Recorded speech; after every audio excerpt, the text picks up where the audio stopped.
आज हम न्यूट्रिशन वाले चैप्टर में से स्टमक के अंदर जो रुगी होते हैं वो स्टडी करेंगे। रुगी का जो टॉपिक होता है वो डिफरेंट टेक्स्ट बुक्स में दिया गया है, लेकिन ये स्टूडेंट्स को बहुत कंफ्यूज करता है और आज हम उसको क्लियर करेंगे और उसके एमसीक्यूज भी करेंगे। तो चलिए स्टार्ट कर लेते हैं।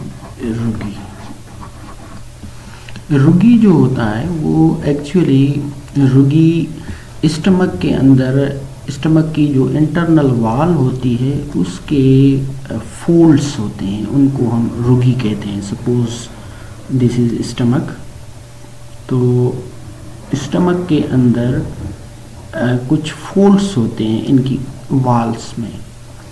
सपोज करें दिस इज लाइक दिस, ये फोल्ड्स होते हैं, इंटरनल फोल्ड्स, इस तरह के फोल्ड्स होते हैं। इन फोल्ड्स को हम कहते हैं रुगी। इसको हम एक डायग्राम की मदद से भी स्टडी करने की कोशिश करेंगे। आप देख सकते हैं उसमें ये रुगी फिजिकली दिखाए गए हैं। यहाँ पर ये रुगी दिख रहे हैं, ये आपको फोल्ड्स नज़र आ रहे हैं, ये दे आर कॉल्ड एज रुगी। तो ये रुगी एक्चुअली क्या करते हैं, क्या इनका काम है, ये आज हम स्टडी करेंगे। तो चलिए स्टार्ट करते हैं। तो सपोज करें कि ये एक रुगी है, दिस इज द रुगी। तो इस रुगी के अंदर डिफरेंट किस्म के सेल्स हमें देखने को मिलते हैं। सपोज करें इसका जो ऊपर वाला हिस्सा है, ये यहाँ पर जो सेल्स होते हैं, यहाँ पर इस तरह सेल्स होते हैं, और वो सेल्स जो होते हैं उनको जो है वो म्यूकॉइड सेल्स भी कहा जाता है। They are called as mucoid. ये ऊपर वाले हिस्से में होते हैं म्यूकॉइड सेल्स। तो म्यूकॉइड सेल्स जो हैं वो म्यूकस पैदा करते हैं, म्यूकस। एंड देन उसके बाद जो सेल्स होते हैं म्यूकॉइड सेल्स के बाद जो थोड़ा लोअर पोर्शन में सेल्स होते हैं, वहाँ पर ये जो सेल्स होते हैं उनको हम पेराइटल सेल्स कहते हैं। यहाँ पर ये दोनों तरफ से होंगे, ये यहाँ पर they are called as parietal cells. तो पेराइटल सेल्स जो होते हैं वो actually they produce parietal cells. Parietal cells या ऑक्जेंटिक सेल्स भी इनको कहा जाता है, ऑक्जेंटिक सेल्स।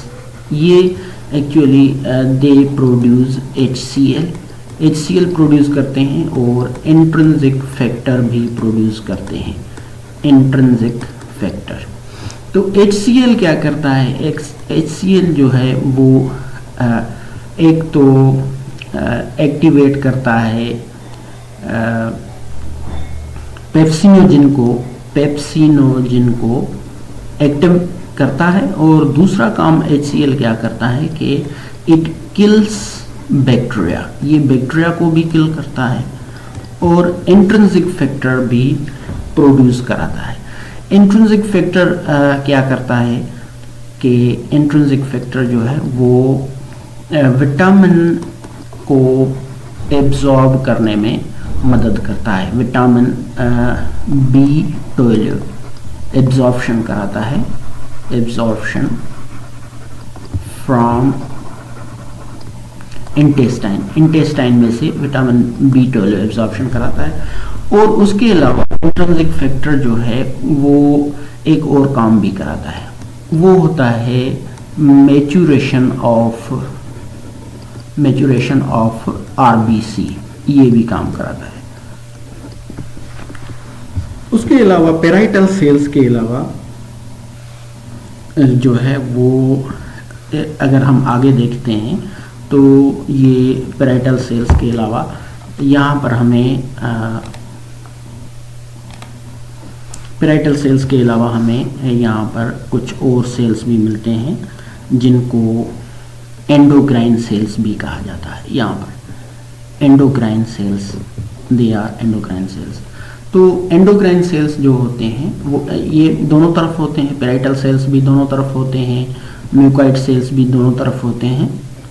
तो ये एंडोक्राइन सेल्स जो होते हैं ये दे प्रोड्यूस गैस्ट्रिन।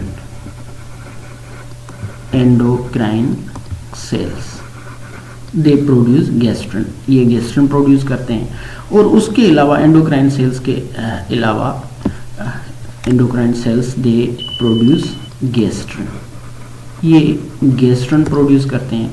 और उसके अलावा हम अगर देखें तो एक और किस्म भी है सेल्स का, और वो होता है दैट इज चीफ सेल्स। यहाँ पर हम देखेंगे तो हमें एक और भी सेल्स का किस्म मिलेगा, उसको हम कहते हैं चीफ सेल्स। तो ये चीफ सेल्स भी दोनों तरफ होते हैं। Chief cells actually they produce pepsinogen. Chief cells produce